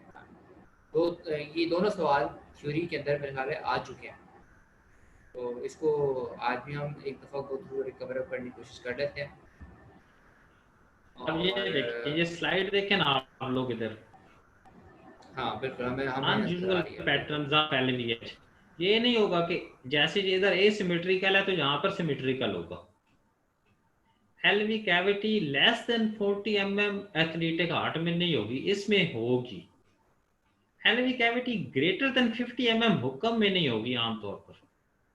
एल एनलार्जमेंट हो सकती है इधर एथलेटिक आर्ट में, हो सकती है, लेकिन यूजुअली नहीं होती। जितना एल एनलार्जमेंट इधर होगा, एल एनलार्जमेंट का एक ही फीचर है ना प्यारे दोस्तों, देखो एल एनलार्जमेंट की होगी डायस्टोलिक डिसफंक्शन से होगी। एल एनलार्जमेंट क्यों होगी कि एलवी के अंदर प्रेशर ज्यादा है, एल को जोर लगाना पड़ता है, फिर उसकी एनलार्जमेंट हो जाती है। तो ये इधर मतलब डायस्टोलिक डिसफंक्शन बहुत ज्यादा होता है, इधर इतना नहीं होता, हार्ट तो सही है। फिर आगे बिजार ईसीजी पैटर्न। बिजार एक बड़ा इंपॉर्टेंट लफ्ज है। बिजार कहते हैं इस टाइप, इस तरह के अजीबो गरीब, किसी जगह पर फिट ही नहीं आ रहे। कोई किसी जगह पे क्यू बेस बनी हुई है, किसी जगह पे वो आर एस कम्प्लेक्स इतने बड़े बड़े आ रहे हैं, किसी जगह पे उस तरह के नहीं आ। इधर नहीं होगा ऐसे। इस तरह इधर अगर एलवीएच भी है ना, इंसानों वाला एलवीएच होगा, ये नहीं है कि कोई बिल्कुल अजीबो गरीब एलवीएच है। अच्छा, फिर abnormal LV filling pressure, obviously diastolic dysfunction है। तो फिर अच्छा, फिर ये एक वैसे ऑटोसोमल डोमिनेट है, इनहेरिटेंस है। ये देखा गया कि फीमेल्स में हुक्म ज्यादा है, और ये ये एथलेटिक आर्ट में फीमेल जेंडर में कम है। बाकी डीकंडीशनिंग, आपने पेशेंट को रोक दिया है एथलीट एक्सरसाइजिंग करने से, उसका हार्ट वापस जाएगा, बेहतरी की तरफ जाएगा, उसका एलवीएच महीने 2 महीने बाद कम हो जाएगा, थिकनेस डिक्रीज होगी डीकंडीशनिंग से, इसकी नहीं होगी। और इसकी फैमिली हिस्ट्री नहीं है, इसकी फैमिली हिस्ट्री है। ये 7-8 चीजें तो मतलब कुछ हैं। बाकी मेरा ख्याल है इतना ही कर ले, ये सफिशिएंट है। ओके, बड़ा ज़बरदस्त ये चार्ट है, आई थिंक ये सब लोग इसको याद करें और it will help them out. So moving to the next question, how many risk factors in risk stratification should be present for IC indication. ये वो चार्ट अगर आप रिवाइज करना चाहें डॉक्टर रमजत। जी जी जी जी। अच्छा, देखें आईसीडी जो है ना, आईसीडी में 3 चीजें तो ऐसी हैं कि वो एक भी हो तो सफिशिएंट है। नंबर 1, सडन कार्डिक अरेस्ट मरीज के अंदर हो गए, अनएक्सप्लेन सिनकपी हो गई है, या फैमिली के अंदर डेथ हो गई, ये है ना। इनमें तो आपने वैसे ही डाल देनी है ना, प्री मेच्योर हुक्म related sudden death in relatives history, और मरीज के अपने अंदर सडन कार्डिक अरेस्ट और हिस्ट्री ऑफ अनएक्सप्लेन्ड सिनकपी। ये तो अगर एक भी है तो सफिशिएंट है फॉर आईसीडी। उसके बाद अगर नॉन सस्टेन बीटी हॉल्टर पे अकेला आ रहा है, ये एक ही फीचर हमें मिला है, मतलब ऊपर वाले कुछ भी नहीं है, या हाइपोटेंसिव बीपी रिस्पांस एक्सरसाइज पे आ गया। याद रख लें इसके अंदर एलवीओटी ऑब्स्ट्रक्शन का ग्रेडियंट जो है ना, ये फीचर नहीं है आईसीडी की रिस्क स्ट्रेटिफिकेशन का, या LV wall thickness greater than 30 है। अच्छा, ये 3 हो गए, इसके अलावा 2 नीचे और भी रखने हैं। डबल जीन म्यूटेशन है नंबर 4, और नंबर 5 है लेट गैडोलिनियम एनहांसमेंट, वो फाइब्रोसिस को शो करती है। अब ये जो 5 है ना, इनमें से 2 हो जाएं तो आपने फिर आईसीटी डाल देनी है। ऊपर वाला एक भी हो जाए तो आईसीटी 3 में से, नीचे वालों में से 2 करने हैं आपने, फिर आपने आईसीटी डालनी। बिल्कुल ठीक होगा, बिल्कुल ठीक होगा। अच्छा, आपने हमें बताया कि वालसल्वा के लिए कैसे कमांड देनी है, तो मैं ज़रा ये भी बताया कि आइसोमेट्रिक हैंड ग्रिप जो करवाते हैं उसके लिए आप अच्छा, कैसे ये कमांड आइसोमेट्रिक करते हैं? हैंड ग्रिप है, मेरा हैंड नजर आ रहा है ना इधर, आप ये जी जी। दबा के रखना है, ये ऐसे ऐसे नहीं कराना, ऐसे। ये आइसोमेट्रिक लगातार हैंड ग्रिप, लगातार हैंड ग्रिप करानी है। ये एक्चुअली आफ्टर लोड बढ़ा ये प्री लोड को बढ़ा देने वाली चीज है, प्री लोड को बढ़ा देने वाली चीज है। इससे फिर वो ब्लड पीछे जाता है तो ये मरमर कम हो जाता है। ये आइसोमेट्रिक जोर लगा के बंद रखना है, खोलना बंद करना नहीं है। ओके। डॉक्टर फ़हीमुल हसन का कमेंट है जी, सलाम, thank you so much sir Amjad, it was an excellent session. बिल्कुल जी, बड़ा ये हाइपरट्रॉफिक कार्डियोमायोपैथी पे बोलना आसान काम नहीं है, इस टॉपिक पे हाथ डालना बड़ा मुश्किल काम है, और मैंने चू चुना है डॉक्टर अमजद को इस टॉपिक के लिए। मैं वैसे पीएचसी में भी मशहूर हूँ, खैर है, कोई मसला नहीं है। पीएचसी में ये प्रोस्थेटिक वेल और फिन का पीएम मेरे से ही कराते हैं। हाँ बिल्कुल। तो डॉक्टर हिकमत अली हैं जी एनआईसीबीटी से, सलाम and best presentation by doctor Amjad. Question उनका ये है कि development of heart failure effect हुक्म मरमर, यानी कि अगर हार्ट फेलियर डेवलप होगा उससे मरमर की इंटेंसिटी पे फर्क पड़ता है नहीं पड़ता, यानी कि एक हुक्म का पेशेंट है और उसका सही ईएफ है, कम हो समझ गया। आ गई है बात, समझ आ गई है बात। देखें, अच्छा आपने ना ये चीज याद रखनी है कि हार्ट फेलियर और मरमर, मरमर कब आएगा और फेलियर कब होगा। मरमर उस वक्त आएगा जब पेशेंट के अंदर ऑब्स्ट्रक्शन होगी। अच्छे वाला मरमर, जो मतलब थोड़ा सा शायद मरमर आ जाए जैसे फ्लो मरमर, लेकिन अच्छे वाला मरमर, जब मरमर जिसको कहेंगे टिपिकल मरमर, ऑब्स्ट्रक्शन होगी। लेकिन फेलियर सिर्फ सेप्टल हाइपरट्रॉफी है, सिर्फ मतलब जामा एपिकल हाइपरट्रॉफी है या कंसेंट्रिक टाइप हाइपरट्रॉफी है, फेलियर आ जाएगा। पहले डायस्टोलिक डिसफंक्शन होगी, फिर वो जो बर्नट आउट होते हैं, फाइब्रोसिस हो जाती है, और फिर इन द एंड डायलेशन भी होती है। तो मतलब कि फेलियर उस तरफ जाएगा। अच्छा, अब एक चीज तो ये मतलब ये बड़ा जरूरी कंसेप्ट है। अगली बात, ये जो हुक्म का मरमर है और फेलियर, मतलब ऑब्स्ट्रक्शन और फेलियर, ये दोनों इकट्ठे हो सकते हैं। हाँ जी, बिल्कुल हो सकते हैं। जब ये बढ़ेगा ना मरमर, सॉरी, जब ये बढ़ेगा फेलियर, तो ये ना ये एलवी आफ्टर लोड बढ़ा देगा, LV end sorry LV EDP बढ़ा देगा। तो इससे थ्योरेटिकली मरमर कम होना चाहिए। थ्योरेटिकली कम होता है या नहीं होता मैंने नहीं पढ़ा कहीं पर, लेकिन अगर कोई बंदा आपसे पूछेगा तो थ्योरेटिकली यस, कम होना चाहिए, मतलब बढ़ना नहीं चाहिए एटलीस्ट। तो आप कह सकते हैं कि कम होता है या उतना ही रहता बिल्कुल है। ठीक है, हैव यू गॉट इट? बिल्कुल ठीक है सर, बिल्कुल क्लियर होगी बात, चलिए, क्लियर हो गई। डॉक्टर चलिए, शहबाज अमजद हैं जी हमारे साथ, डॉक्टर शहबाज, एंड ही ये इज तो मेरे हम नाम आ आस्किंग द गए हैं। Question. and he is asking in post PVC beat how murmur is increased, what is the mechanism? अच्छा, अच्छा, अच्छा, अच्छा। In post PVC beat murmur, actually actually होता क्या है पोस्ट पीवीसी बीट में, और जो पीवीसी कब होती है, जब पीवीसी जब होती है ना, प्री मेच्योर वेंट्रिकुलर कंट्रैक्शन, तो वो तो वैसे ही पहले हो जाती है। मतलब नॉर्मल साइनस रिदम चल रहा है, नॉर्मल साइनस के बाद फिर बीट आनी है, मतलब नॉर्मल बीट आनी है, फिर नॉर्मल बीट आनी है।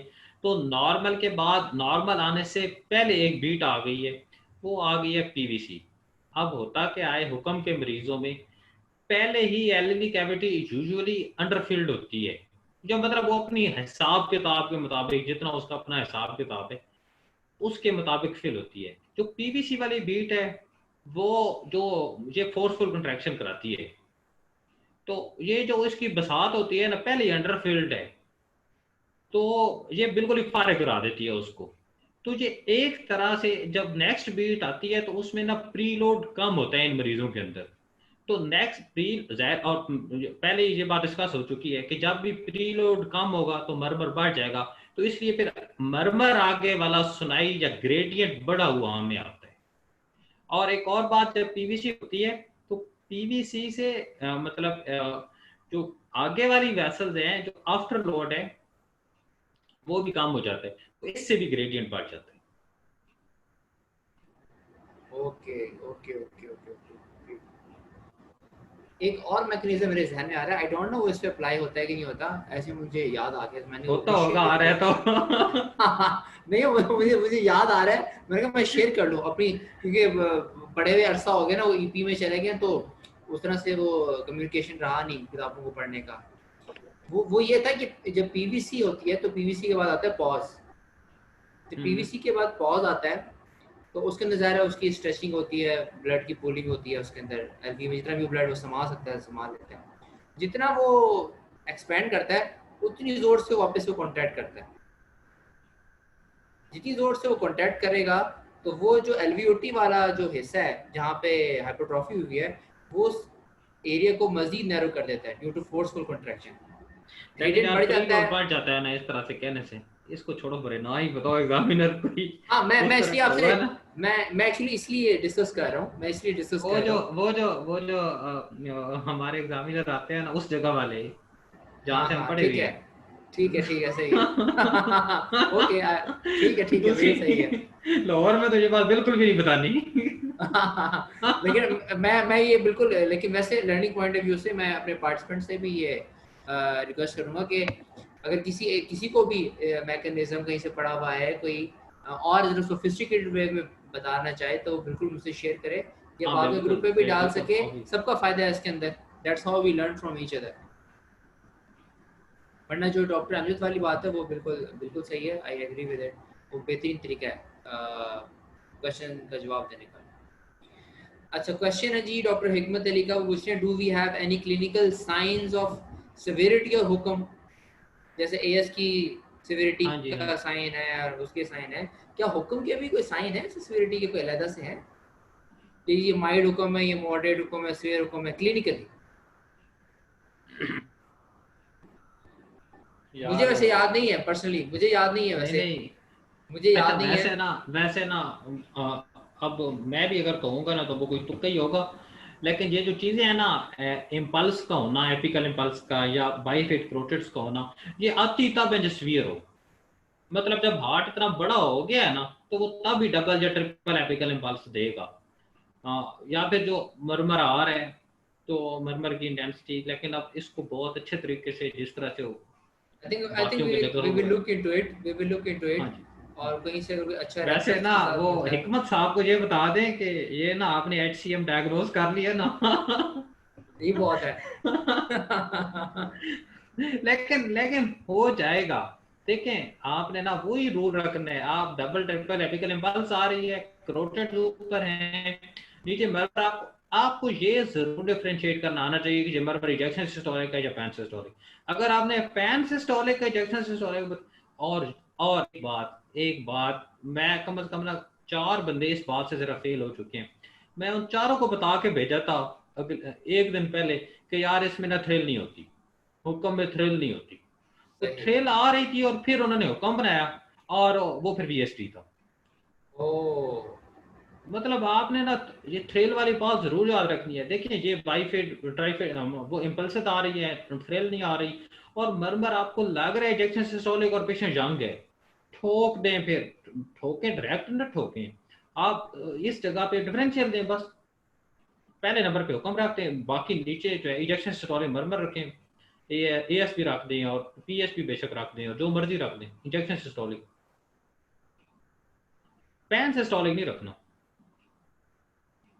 बड़ा बड़ी प्रैक्टिकल और ना आपने ये ट्रिक जो बताई है। MVP का मरमर होता है ना, MR का इसके साथ हो, हुक्म के साथ, ये ना, ये देखें, ये आता है, ये सुनाई भी दे जाता है, मतलब ना सुनाई भी दे जाता है, लेकिन ये इतना साउंड नहीं होता, इतना बहुत ज़्यादा जोरदार नहीं होता, एक बात। और दूसरी बात कि अगर आपको पैन सिस्टोलिक मरमर मिल रहा है ना, और इधर आपको डिफरेंट एक और मर्मर मिल रहे हैं। आप जब उसकी जाएंगे ना इधर आर्म पिट के अंदर, तो आपको ना ये वाला मर्मर, ये वाला खत्म हो जाएगा, इजेक्शन सिस्टोलिक। अब इधर आप बता सकते हैं कि हमें ना दो मर्मर मिल रहे थे, एमआरबी था, क्योंकि उतने तक नहीं जाता फिर ये वाला, और ये क्रोटेड्स में नहीं जाता। आपने ना ये याद रखना है। देखिए एएस और हुक्म में बहुत बड़ा फर्क है ना। एएस की एक तो थ्रिल आती है 50% केसेस तक, फिर वो ऊपर करोटेड में जाता है। और अगर वो जो साबियोटिक मेम्ब्रेन वाला एएस है उसका अगर है, तो उसमें एआर का मरमर सुनाई दे जाता है। एआर इसमें आता है, हुक्म में 10% केसेस में एआर होता है, लेकिन ये वाला जो एआर है ये सुनाई नहीं देता। ये 1-2 एआर है, AR1+, AR2+। एआर सुनाई कब देता है? जब होता ही 2+ या उससे ज्यादा है, उससे कम तो वैसे ही नहीं सुनाई देता। तो ये बड़ा ना प्रैक्टिकल बात है कि आप देखें, मरमर अगर करोटेड में नहीं जा रहा है और मरमर की इंटेंसिटी इधर ही ज्यादा है और साथ में आपको थ्रिल भी नहीं मिल रही है, तो मतलब बना तो सकते हैं, आदमी कह तो सकता है, स्टिक ना हो ना, स्टिक ना हो बिल्कुल बस। सही। और ASAR बनाना ना, अब देखें सब एओर्टिक मेम्ब्रेन से ज़्यादा बेहतर है कि आप हुक्म बनाएं। सब एओर्टिक मेम्ब्रेन का प्रेवलेंस इससे बहुत कम है, बहुत ज़्यादा कम है। तो इसका प्रेवलेंस बहुत ज़्यादा है। बिल्कुल बिल्कुल बिल्कुल मैं एग्री कर रहा हूँ आपकी बात से डॉक्टर अमजद। सब ब्यूटिक मेम्ब्रेन वाला कहाँ से ढूंढ के लाएंगे शॉर्ट केस और फिर उसको रखेंगे उसके अंदर, और उस वक्त उसका मरमर इतना अच्छा सुनाई दे रहा है नहीं सुनाई दे रहा। अब कैंडिडेट कह दे कि जी मुझे तो मरमर ही सुनाई नहीं दे रहा, 3 कैंडिडेट्स ने भी अगर कह दिया कि मुझे मरमर सुनाई नहीं दे रहा, तो एग्जामिनर खुद परेशान हो जाएगा कि यार ये तो आने वाली जो कौम है वो भी यही कहेगी कि मरमर सुनाई नहीं दे रहा, तो शॉर्ट केस तो वैसे ही आपका ज़ाया हो गया। तो वो बिल्कुल डेफिनेटली चुन के रखते हैं। पहले तो उनकी सिलेक्शन ही केसेस की ऐसी होती है कि जो बड़ी आसानी से हाँ, बेहतर सुनाई होती दे है, सके। बेहतर होती है। बिल्कुल बिल्कुल ठीक हो गया, बिल्कुल ठीक हो गया। अच्छा डॉक्टर अमजद, मैं आपसे रिक्वेस्ट करूंगा कि वो जो स्लाइड्स रह गई थी ना, उनमें से अगर जी जी, कोई स्लाइड ऐसी है जो आप समझते हैं कि मैं बिल्कुल दिखाना चाहता हूँ मैं और आपको ना मैं एक टाइम स्लाइड देना दिखाता हूँ, चाहता वो हूँ। बड़ी इंपॉर्टेंट है वैसे। हाँ ज़रूर दिखाएं, ज़रूर दिखाएं।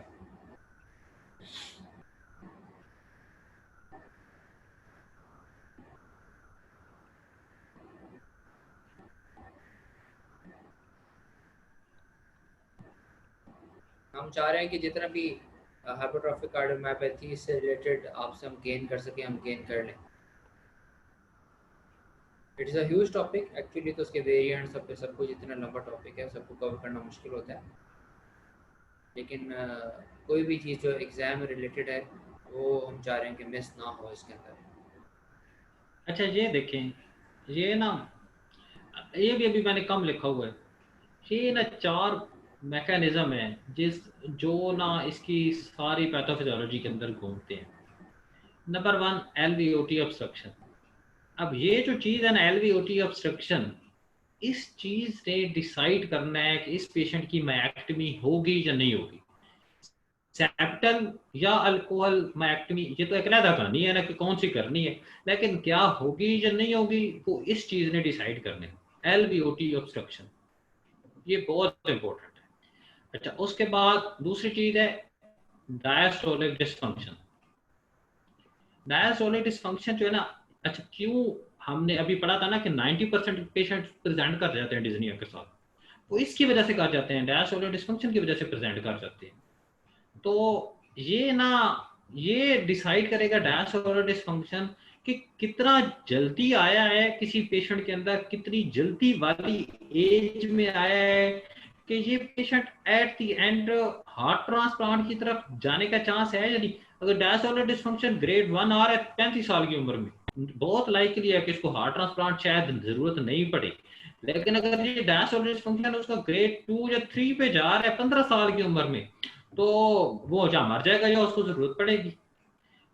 अच्छा, फिर ये जो चीज है ना मायोकार्डियल इस्कीमिया, ये तीसरी चीज, ये ये इतनी ज्यादा लाइफ एंड डेथ को तो हैंडल नहीं करती, लेकिन ये एक्टिविटी लेवल पेशेंट को बहुत ज्यादा डिटरमिन करती है मायोकार्डियल इस्कीमिया। इसका इसका बहुत ज्यादा ताल्लुक उसके साथ है कि कि पेशेंट को एक्चुअल में intramural intimal hypertrophy, intimal medial hypertrophy कितनी है, और फिर दूसरा डिमांड कितनी चाहता है। अगर ये आम तौर पर अगर वो इंट्राम्यूरल मीडियल हाइपरट्रॉफी ना हो ना, मतलब या कम हो, तो वो जो डिमांड है ना वो उसको मैच कर जाता है फिर भी। लेकिन ना मतलब अगर वो भी है और ये भी है तो, और अगर वो अकेली भी हो ना तो वो फिर मायोकार्डियल इस्कीमिया ठोक देती है। लेकिन अगर ये दोनों हो तो फिर मतलब ये एक्टिविटी को ये चीज जो है ना डिसाइड कर जाती है। और एम आर जो है ना, एम आर ये इसको अफेक्ट करता है सीसीएफ की तरफ। ये जो डायस्टोलिक डिसफंक्शन है ना, इसको इसको डायलेट करने में एलवी को, ये अगर बढ़ जाता है एम आर 4+ हो जाता है तो फिर एलवी कैविटी डायलेशन और फिर उस तरफ एक और तरफ लेके जाने में ये चीज ये रोल प्ले करती है। इनके अलावा, इन चार चीजों के अलावा फिर जो इम्पोर्टेंट चीज है वो जो ईपी रिलेटेड, वो पेशेंट की हिस्ट्री है, सिनकपी है, पेशेंट के फैमिली के इवेंट्स हैं, और फिर उसकी हॉल्टर के टेस्ट हैं, वो क्या शो कर रहे हैं, और उसका ईटीटी है। मतलब ये चंद चीजें ऐसी हैं जो कि सारा जिनके गिर्द ये हुक्म घूमेगा। अगर आदमी इनको वो बना लेना, वो देखे ना मैंने एक स्लाइड में ना वो उनको रेड कर दिया था।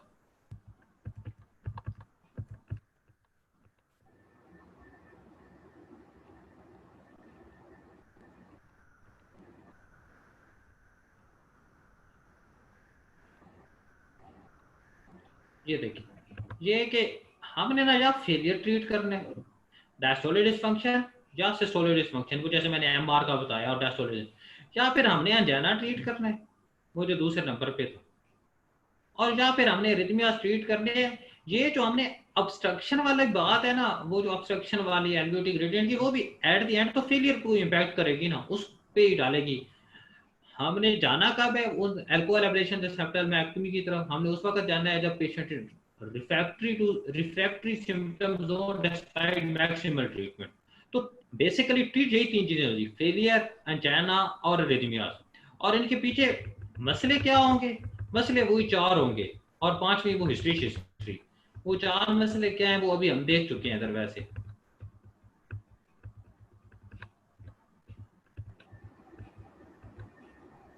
डैश जी, LVOT obstruction, diastolic dysfunction, myocardial ischaemia और MR. Great great great great great, ज़बरदस्त हो गया सर, ज़बरदस्त हो गया। I think it is more than enough, more than sufficient as far as the short case of hypertrophic cardiomyopathy is concerned. So मैं अच्छा वैसे ना इधर इधर ना हसीब भाई, वो मैं एक और बात भी करना चाहूंगा कि जी जी जो प्लीज। बंदे लाहौर में है ना, जो बंदे भी लाहौर में है, वैसे तो मुझे तकरीबन 60 केस देते ही हैं, लेकिन मैं उन्हें कहूंगा कि फिर जो नहीं भी देते ना वो मुझे 60 केस जरूर दे, एक आधा दे। वो असल में ना 60 केस इधर मजे ही नहीं आता इस तरह से देखें, आपसे कैंडिडेट दूर है। सबसे बड़ा मसला अब इधर वेब पे क्या है हसीब भाई, इधर सबसे बड़ा मसला ये है कि जो मैं बोल रहा हूँ मुझे खुद नहीं पता कि बंदा परसीव कर रहा है या नहीं कर रहा, उसको आई समझ एग्री। आ रही है या नहीं आ रही, उसके अंदर जा रहा है या नहीं जा रहा, और मैंने किस चीज पे स्ट्रेस करना है। मैंने अपनी एग्री। तरफ से वो बोलना है, अब मुझे नहीं पता आगे क्या रिस्पॉन्स है किस तरह का है। लेकिन जब आपके सामने होगा, जो सामने होता है, कोई चीज बड़ी मुश्किल होती है और बंदा 1 मिनट में परसीव कर जाता है, और कई चीज होती है वो बंदा खप जाता है यार। अगर तुम्हें एपेक्स नहीं ना मिल रही तो राइट साइड पे भी देख लिए डेक्स्ट्रोकार्डिया पे फेल हो जाते हैं बंदे। वो 10वीं दफा भी डेक्स्ट्रोकार्डिया रखो ना, वो फिर भी उधर ही पड़ा, वो लेफ्ट ही दे के स्टेप भी उधर ही रखते रहते हैं। I agree with you doctor Amjad. Actually ये बात मैं पहले भी एम्फोसाइज करता रहता हूँ, और आज आपने पॉइंट रेज किया तो मैं दोबारा एम्फोसाइज करूँगा कि जो बेड साइड आपकी टीचिंग है ना, उसका बदल ये ऑनलाइन सेशंस और नहीं ये है। वेब सेशंस बिल्कुल भी नहीं हो सकते। वो एक बिल्कुल डिफरेंट गेम है, और ये एक डिफरेंट गेम है। इसका मकसद जस्ट आपको एक आउटलाइन देना है, कुछ इंपॉर्टेंट क्वेश्चंस बता देना है, सवालों के जवाब दे देना है, थ्योरेटिकली आपको स्ट्रॉन्ग कर देना है। लेकिन वो जो पेशेंट के ऊपर आप टाइम लगाते हैं, और जो स्टेथ अपने कान में लगाकर मेमोरी को सुनकर अपने कान को पक्का करते हैं, या स्टेथ रखते ही आपको पता लग जाता है कि कौन सा मेमोरी आ रहा है, वो एक बिल्कुल डिफरेंट गेम है। और उस वक्त 1 to 1 अपने सीनियर के साथ जो आपका इंटरेक्शन होता है, और आप जैसे वो सवालों के जवाब दे रहे हैं, आपका कॉन्फिडेंस लेवल उस वक्त क्या है, आपकी पिच आवाज़ की कैसी है, ये सारी चीज़ें फिर 1 to 1 जो आप इंटरेक्ट करते हैं ना अपने सीनियर के साथ, ये आप उस वक्त ही सीख सकते हैं, ये आप वेब पे बिल्कुल भी नहीं सीख सकते। तो ये वेब सीरीज़ का तो एक्चुअली मकसद ये था कि कोरोना की वजह से एक गैप आ गया, तो कुछ ना कुछ तो करना था, और मुझे काफ़ी लोग अप्रोच कर रहे थे कि कुछ करें, तो मैंने कहा चलो कुछ तो सही, नमक के बराबर ही से, लेकिन कुछ कर लेते हैं, थोड़ा सा बूस्टअप मिलता रहेगा लोगों को, बच्चों को, और 4 बातें वो बिल्कुल सीख लेंगे। और बिल्कुल आई एग्री विद यू कि जो प्रैक्टिकल चीज़ें हैं बैड साइड की, वो आप वो इसका बदल बिल्कुल भी नहीं हो सकती। वो एक अलग गेम है, उसके लिए आपने अलग टाइम निकालना ही निकालना है, और अपने सीनियर्स को परसू करना ही करना है, और उनको पकड़ कर आपस में, और फिर उनको हिस्ट्रीज भी सुनानी है, शॉर्ट केसेस भी सुनाने हैं, और जो आपकी मिस्टेक्स हैं उनको इम्प्रूव भी करना है आपने। I agree with you doctor Amjad, बिल्कुल सही है, बिल्कुल ठीक है। इसके अलावा कोई और बात कहना चाहें? मेरी तरफ से यही है कि मेरे ना ताया की डेथ हो गई थी ट्यूसडे को, तो जी उसके जी लिए जी, दुआ बिल्कुल कर ले और फिर उसको कंक्लूड कर ले। मैं असल में बिल्कुल। ना मेरा सेशन भी फ्राइडे को था, तो वो फिर उस वजह से लेट भी उसी वजह से की है। शायद कुछ चीज़ें कम भी रह गई होंगी, मैं उस तरह से शायद तैयारी भी नहीं कर सका, टाइम सही थोड़ा सही, कम मैं मिला, बिल्कुल। लेकिन एनीवे उसके लिए दुआ कर ले और फिर एंड कर ले। हाँ, पार्टिसिपेंट्स जो है ना, मैं उनसे रिक्वेस्ट करूँगा डॉक्टर अमजद के आज जो बस एक रहमत दफ़ा है अलहम उनके शरीफ 3 लिए दफ़ा कोई शरीफ पढ़ के। एक दफ़ा अलहम शरीफ और 3 दफ़ा पढ़ के ये दुआ कर दें। और डॉक्टर अमजद का बहुत बहुत शुक्रिया कि मुझे पता है, एक्चुअली मैंने तो किसी को नहीं बताया था, फ्राइडे को ही सेशन हमने करना था, लेकिन हम आज हम संडे को करें, उसकी रीज़न आपने खुद ही बता दी, सबके साथ शेयर कर दी। तो अल्लाह ताला गरी के रहमत फरमाए। सो विद आमीन। This I will conclude the session, और थैंक यू हाइनून फार्मा, और बहुत शुक्रिया प्रोफेसर ज़ुबैर साहब का for all the support. And once again thank you doctor Amjad for being with us, for the candidates, for the colleagues, you are always there. So मैं बड़ा obliged हूँ, और बहुत शुक्रिया आपकी तरफ से भी और अपने पार्टिसिपेंट्स की तरफ से भी। Most welcome. चलिए ठीक So है जी, अल्लाह हाफिज़ एंड बेस्ट अल्लाह विशेस टू हाफिज़ ऑल। जी, अल्लाह अपना हाफिज़। ख्याल रखिएगा, अल्लाह and हाफिज़। we will see in the next webinar. Till then, take care of yourself. Allah Hafiz.